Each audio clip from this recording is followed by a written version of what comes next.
Hey everybody, welcome back to the channel, or welcome to the channel. Today I'm going to be discussing this airsoft rifle right here. This is a KRYTAC airsoft rifle, and this is really a bit, it's more than just the story, it's really more of a saga, and that's kind of why I've titled this video Saga of the KRYTAC.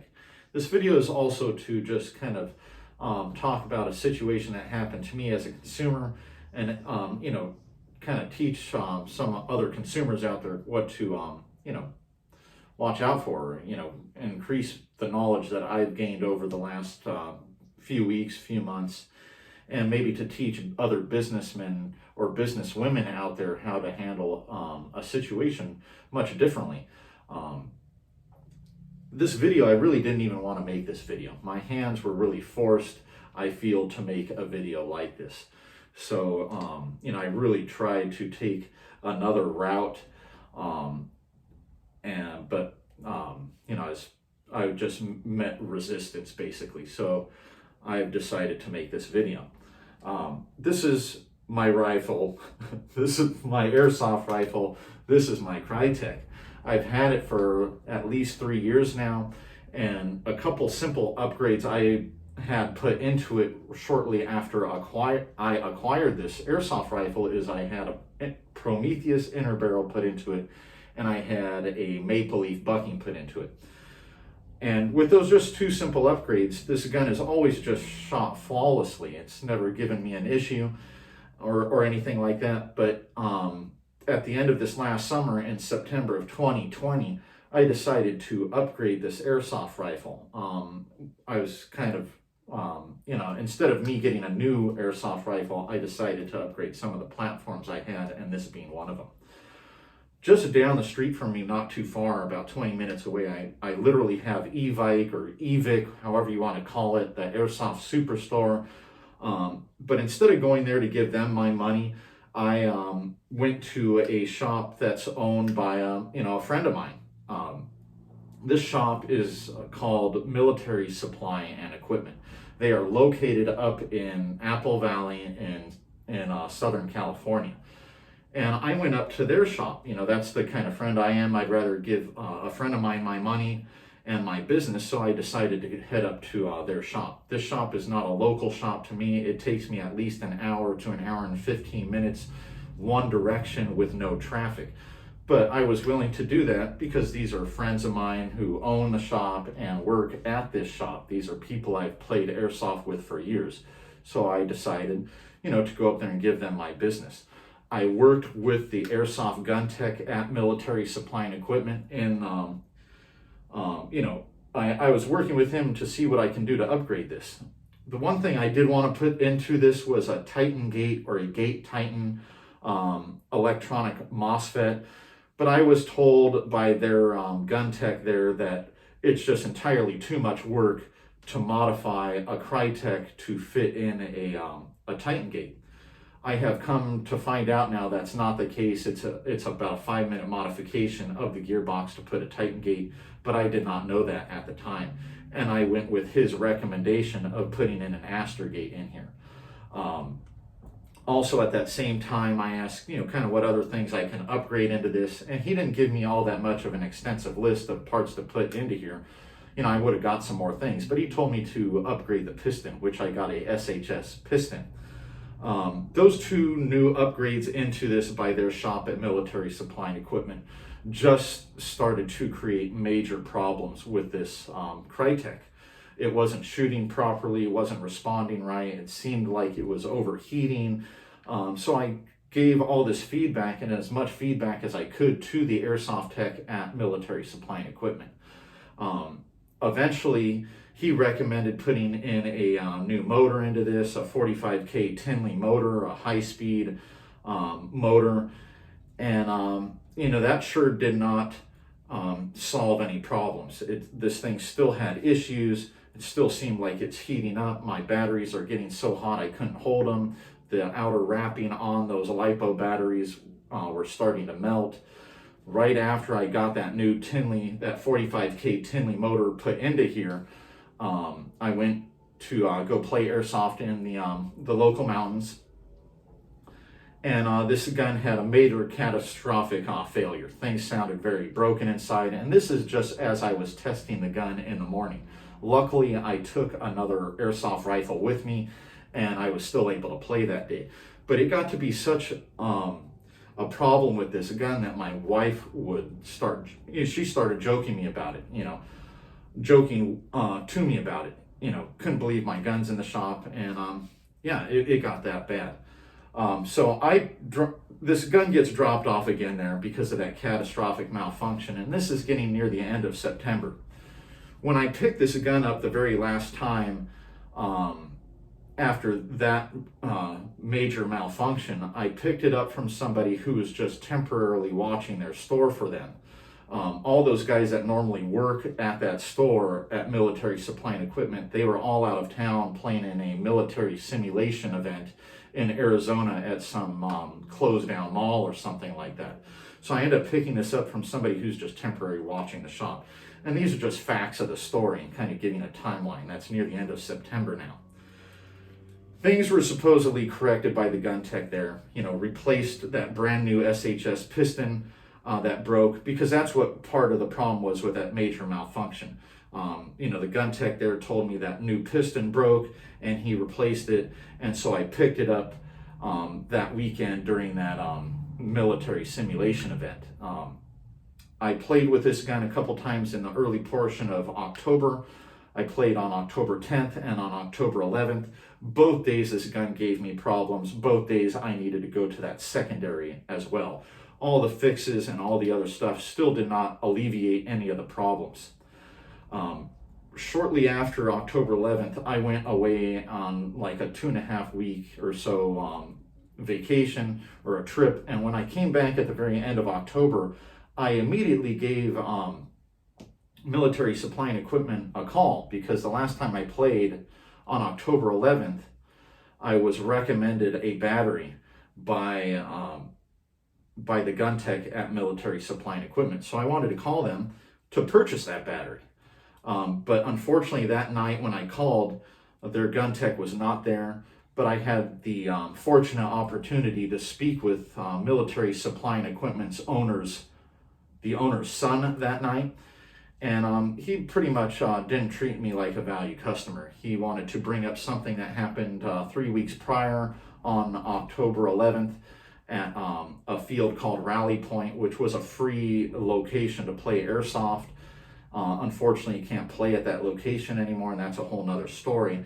But he wanted to complain to me or bring up something that happened 3 weeks before. So long story short of that conversation over the phone with him, he disrespected me, and he basically told me that I could not play at Rally Point. And I repeat that. He told me I would not be able, or I would not be allowed to play with his group at Rally Point until I kind of talked to another guy, and that guy's got to okay me to play at that location. I felt very disrespected with that, because I've literally donated my money for materials, for props for games there, and I've donated my time to build bunkers. I've played at that location for going on 4 years now, and I'm actually a metal head, and I'm also part of that High Desert Airsoft group. I've played there a very long time. So I felt very disrespected with that matter. During the holidays, then, I didn't play all that much. Took a couple months off, and I really didn't play all that long. This whole stupid pandemic thing, I just kind of chilled out and during the holidays and went under my rock again. But when I was ready to come out from my rock at the end of January or, early February, I wanted to play mid-February, but I went out to test this rifle in the local mountains. We got some snow. I wanted to take some pictures in a new snow ghillie suit that I just created. So I went up there that day with my family. Took this airsoft rifle plus a couple others. We were just shooting cans. And this rifle, again, has another major malfunction. Things sound extremely broken.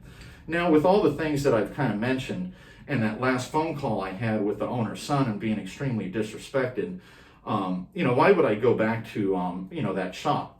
This thing had worked flawlessly before I went there, but then had major malfunctions and breaking parts after I went there. So why would I continue to go there? Well, I did not continue to go there. Like I said, I vowed in October not to go there anymore, which I didn't. I decided to go to another airsoft shop around closer to my location, and I went to them for the very first time. And I mean, who really wouldn't blame me for doing that? This new shop I went to is Insidious Armory. I took this airsoft rifle and dropped it off, and a few days later I got a phone call and some photos being sent to me, showing all the broken parts. There were broken bearings, there was a broken piston, there was other broken parts.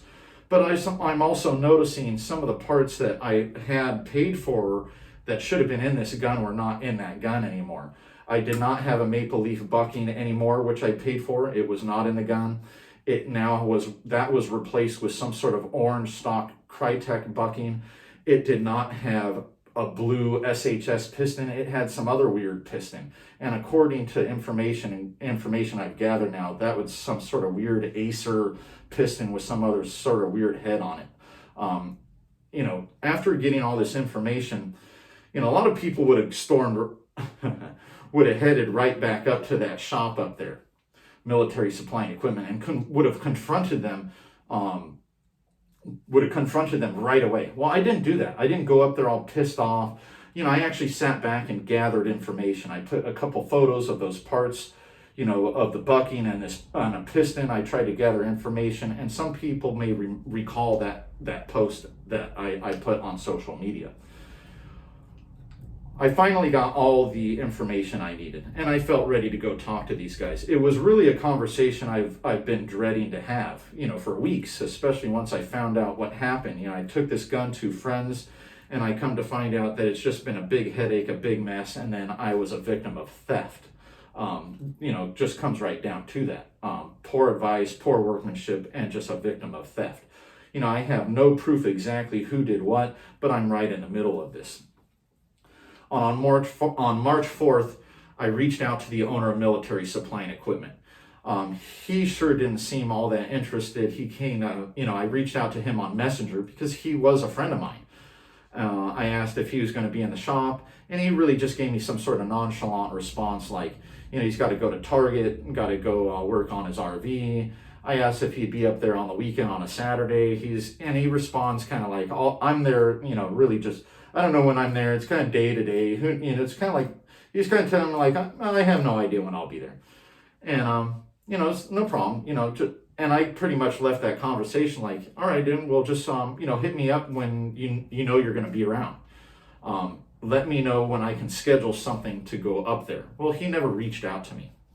Also on March 4th, though, I decided to call into the store there, Military Supply and Equipment, and speak with somebody who I would have figured to be, a part investor in there. And according to him, he's part, half owner in that place.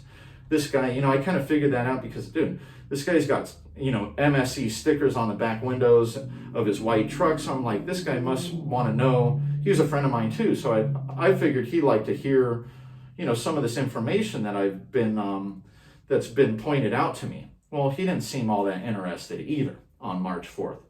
So I just sat back a couple weeks and just waited if I'd get a response from the owner of Military Supply and Equipment. I never got a response. This past, like a week ago on Tuesday, March 16th, I reached out again to the owner of Military Supply and Equipment, letting him know I'd be in the area, and if he's going to be in the store, I'll see him, basically that following day. Well, he never responded on that message either to me. But that did not deter me from going into that shop. I went in there that following day on a Wednesday, and I went in there very respectfully, very calmly and quietly. I spoke with the gun tech. I spoke with this silent investor, in his words, but, I didn't go there pointing fingers at anybody. I didn't even ask for money in certain things. I went there very reasonably, and I was, again, just utterly disrespected by the owner's son of Military Supply and Equipment. It was unbelievable. I was talking so quietly that when he was yelling at me from behind the wardrobe, sitting down in the chair, hiding behind stuff. He had no clue what he was actually yelling about. It was actually pretty hilarious. He was just acting like a child again. But he's yelling at me to get out of his store and my money's no good there. Again, I was being just utterly disrespected. The only person I really have respect for at Military Supply and Equipment still is actually the gun tech there. I don't think he did anything maliciously. And he actually backed me up in this conversation when I was there last week on a Wednesday. I went there in person. I took the time out of my day and paid for the gas and went up there to discuss this entire situation. But the owner wasn't there. Owner's son, of course, was there, and I get utterly disrespected again.